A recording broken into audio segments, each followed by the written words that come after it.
la doonay degdeg wuxuu qaban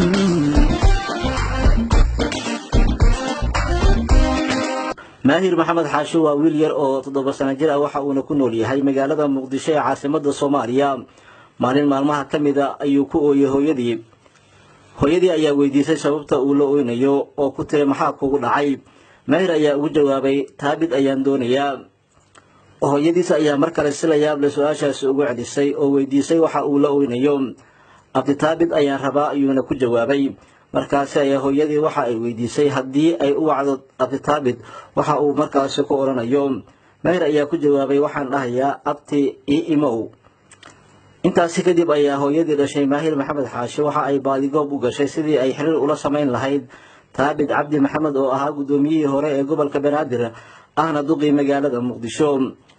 nasiib wanaag waxa ay yeeshay teelka mudanaha waxa ayna u dirtay fariin qoraareed ay ugu sheekeynayso baahida ay markaas ku sugan tahay iyo sida ay u fulinayso ballanqaadkii wiilkeeda iyo dalabkii oo hooyadii weydiistay mudana taabid oo ilaahay hibo u siiyay naxariista iyo damqashada qaybaha kala duwan ee bulshada gaar ahaan carruurta Soomaaliyeed ayaa la ilmeeyay markii uu daawaday muuqaal kooban oo hooyadii maahir ay ka soo duubtay isla markaana ay la wadaagtay taabid ayaa markiiba waxa uu u ballan qaaday inuu fulinayo dalabka maahir yare waxa uuna ugu dambeyn u qabtay maalinta Khamiista ah ee bisha barakeysan ee Ramadaan ay kow tahay in hoygiisa ay ugu keento si uu ula kulmo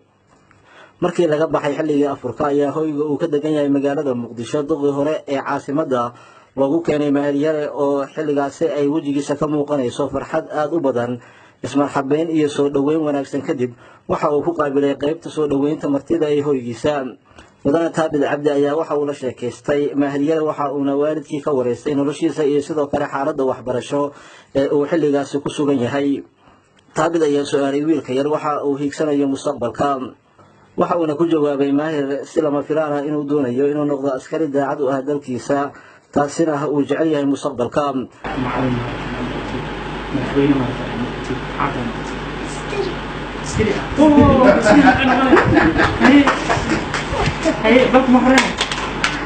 isagoo intaa kadibna guddoonsiiyay hadiyad qaali ah oo ugu talagalay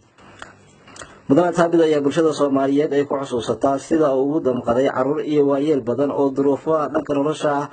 ay u saamixi weysay inay iska bixiyaan daryeel caafimaad oo ay u baahnaayeen taasina uu u suurageliyay dad badan oo xanuuno kala duwan qaba kuwaas oo dalka gudihiisa wax looga qaban waayay inuu u fududeeyo daryeel caafimaad oo dalka dibadiisa dalkayo dadkaba wari dantakii wade xaqdooday umadan deecan dhibkiyo